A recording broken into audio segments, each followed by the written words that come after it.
my conviction. I want to give my best to the Lord, let him know he's worth my best. Okay, now I understand that. But that doesn't make me more spiritual. That's always been my know this. position, is I want to give of the best that I have. Use the best, you know, and like she said, if you were going to see the president, what would you do?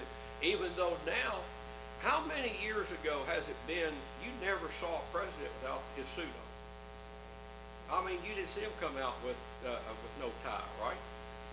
And now today you do, don't you? It's not an uncommon thing to even see them, you know, out in public or out giving a press conference even without a tie. Dress is something, and this is one of the things that I've always looked at, because I remember when I started going to church back in 1970, it was not uncommon in those days for preachers to talk about women wearing slacks in church or anywhere, really. They didn't believe they ought to be wearing them anywhere. And I got to say, I never did have a conviction about it, okay? Never did have a problem with her wearing slacks or anybody else, because my thinking was, and you know, oftentimes one of the things that they would use is that which pertaineth to a man, they ought not to be wearing. And my thought was always this. Now, and you can disagree with me if you want to. My thought was always this. I wonder if that guy would go into the women's department and buy a pair of women's slacks and wear them. Why? Because they're different, aren't they not? And then I always think back to Bible times. And if I understand correctly, now, again, you correct me if I'm wrong, but if I understand correctly, in Bible times, the women, they all kind of dressed with what I call robe type, you know. Men didn't wear pants and clothes like we do today. But if I understand correctly, the men wore the girdles and the women wore a belt, okay? Well, now we got that kind of switched around, do we not? You know, so the thing is, you know, I look at dress as a culture thing, okay? I've seen missionaries. They go to a field that probably if they put a suit on, they would offend the people that they're going to try to reach, okay? So what do? It's not uncommon to see them dressed like the people that they're around, okay, that they're with. Why? Because they're wanting to reach those people.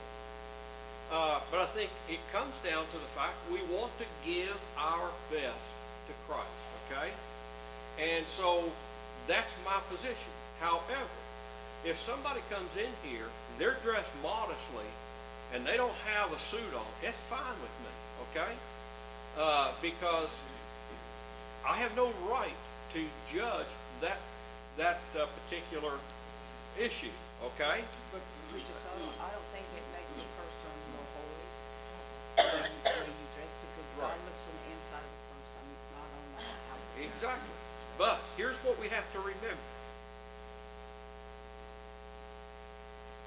Men look on the outside. We're trying to reach people, okay? And so I'm not going to get, you know, I'm not here to lord over people, to tell them how to dress. But I just think we give our best to the Master, and in turn, we receive his best to us, okay? And the thing is, I don't want to be somebody who is going to be that stumbling block. I don't want somebody to point their finger at me. It's like I heard Adrian Rogers say this afternoon. Nobody likes to be called a hypocrite, right? And he said, it just make you mad if somebody called you a hypocrite, okay? Well, I don't want to be one of those people when I go out here and make a visit for somebody to point and say, well, you're a hypocrite. I get annoyed sometimes when they say, well, I'm not going down to that church because there's hypocrites there.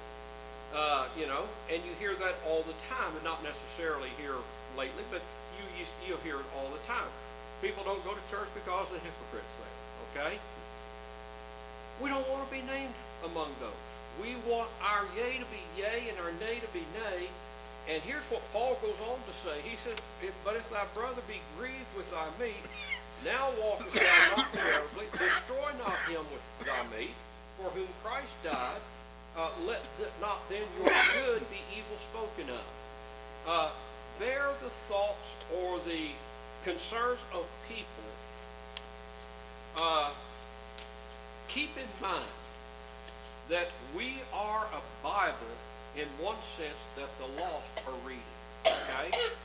And I know they claim to know what this book says. You know, the strange thing, I think we mentioned this on Wednesday night, but the strange thing is, there's no other book on earth that I know of that somebody would try to give a book report on that they've never read, but this book, there's hardly anybody who will try to give a book report on it, even though they've never read it, okay? And what we have to realize is that it's not a matter of right and wrong in many cases for us. It's a matter of how the person that we are with, or we're trying to reach, or the person, even a younger Christian, the impression we leave upon them to help them. We don't want to become a stumbling block before them to hinder either their growth or their coming to Christ. And so we have to bear in mind how we conduct ourselves based on that. Sure. You mentioned the word conviction, and I just finished a message on conviction, reading it. And it kind of posed the question, does obedience come with conviction, or does obedience come without conviction? It ought to come without it, okay? It ought to be just that we do because it's right to do. You obey because it's right. It doesn't matter whether you feel like it, believe it, want it, desire it, anymore. Exactly. Obedience comes because it's obedience. Right. And that's the thing. And there's a lot of times you're not going to have, and today, one of the things you hear today, and I think it hurts us as believers, when you speak of convictions that you might have, well, people turn around and say, well, they're not your convictions, they're preferences. Well, first of all, they don't know our hearts, okay? So they don't know whether it is or it isn't. But at the same time, we need to be very careful how we conduct ourselves. Someone asked this question. He said, if a lost man watched my life for a week, would he want the relationship with Jesus that I have? And I think that's a fair question to be asking, okay? And again, we do that which is right because it's right. If nothing is unclean in itself, then why should I refrain from doing some things? You should be able to answer that now.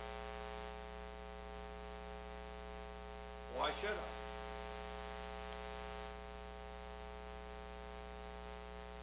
For testimony before other people.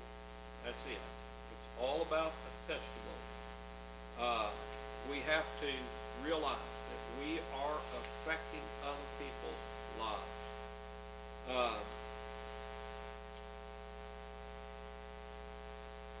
I can stand here and tell somebody, or go to and talk to somebody and tell them that I'm compassionate about their position or their need. What's the best way that I can show them my compassion?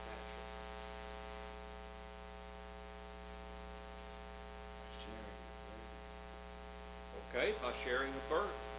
Okay. What else? I keep hearing these newscasters saying, we're with the people of Ukraine.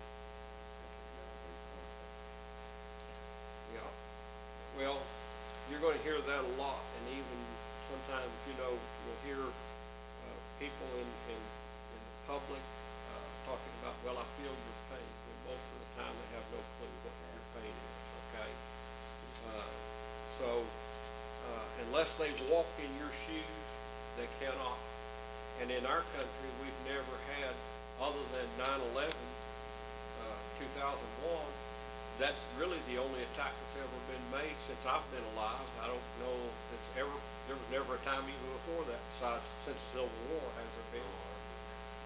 Well, Pearl Harbor would have been. So really, what do we know about what those people? Wounded knee. Wounded knee. You're not familiar with it. It's Indians attack. Oh, okay.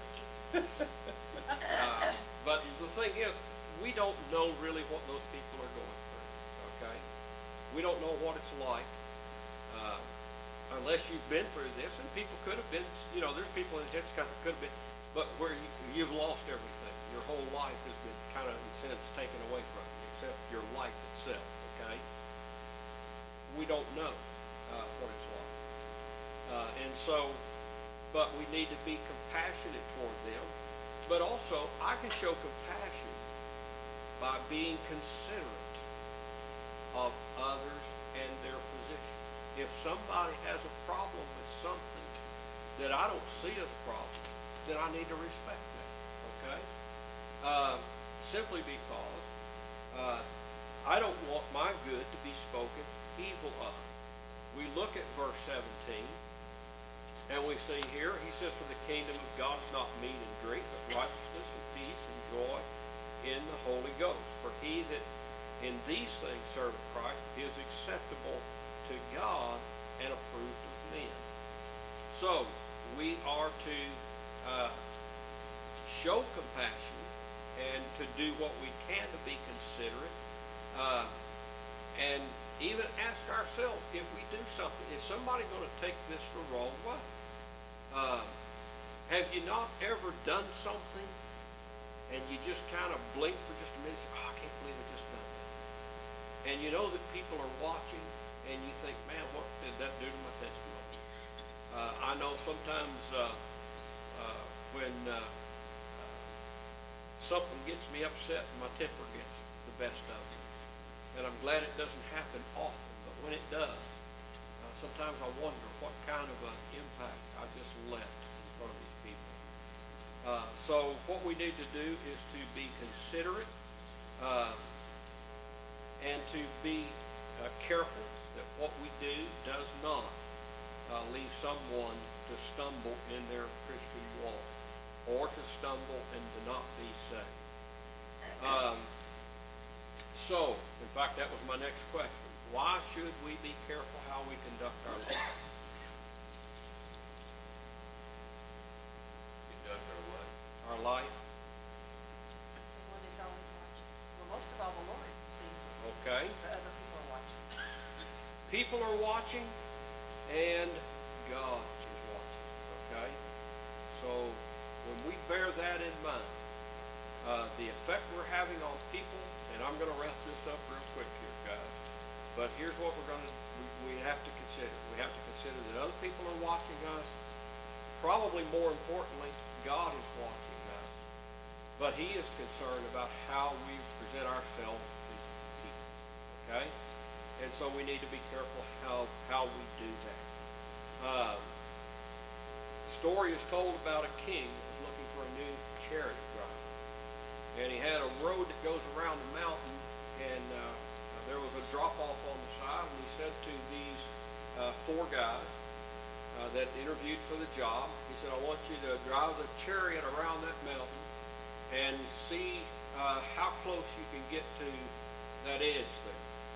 So the one guy comes back and he says, I went around there, and he said, I got within a foot. Well, the king said, you're not getting the job. The second guy went around. He said, well, I got within 3 foot. And so the king looked at him and said, you're not getting the job. Third guy goes around. He said, I got within 1.5 inches of the edge. And the king looked at him and said, you're not getting the job either.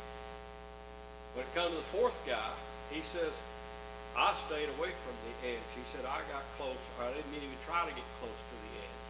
Because he said, if I'm going to drive the king, I don't want to put the king in any danger. Which one do you think got the job? It's the one who used wisdom, okay? Well, that's what we need to do.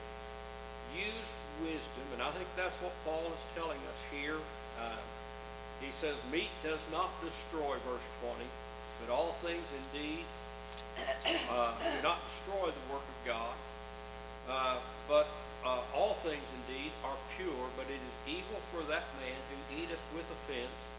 It is good neither to eat flesh, nor to drink wine, nor anything whereby thy brother stumbleth, or is offended, or is made weak. He says, hast thou faith? Have it to thyself before God. Happy is he that condemneth not himself in that thing which he alloweth. And he that doubteth in is damned if he eat, because he eateth not of faith, for whatsoever is not of faith is sin. So what we do by faith. Faith plays the important part. And let's be careful as we walk that we do not become the stumbling block which causes someone to fall. All right, any questions or comments?